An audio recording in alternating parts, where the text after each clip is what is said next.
Hello guys, good evening. So నేను ఏం చేస్తున్నానని అనుకుంటున్నారో,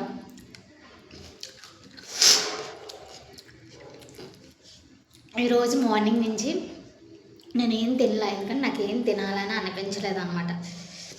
సో నాకు కొంచెం హెల్త్ ఇష్యూస్ ఉన్నాయి. నేను 5 days 4 days తినకుంటైనా ఉండగలను, కానీ ఒక 2 days నుంచి ఫుడ్ తినకపోతే నాకు కళ్ళు తిరిగి ఏదేదో అయిపోతుంది గైస్. అందుకని చెప్పేసి ఇప్పుడే ఈవినింగ్ టైం వచ్చేసి 5:26 అవుతుంది. సో మిరపకాయ బజ్జీ, సమోసా, పునుగులు అవి తెచ్చుకొని తింటున్నాను. లంచ్ టైంకి లంచ్ తినట్లా, టిఫిన్ టైంకి టిఫిన్ తినట్లా, స్నాక్స్ తినే టైంకి ఇదిగో ఇప్పుడు తెచ్చుకొని అయితే తింటున్నాను. అలా అయిపోయింది నా పరిస్థితి.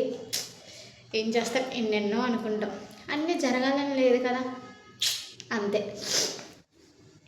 కర్మ ఉంది, కర్మ అనేది ఉంది. సో దాని నుంచి ఎవరు తప్పించుకోరు అనేది నేను నమ్ముతాను.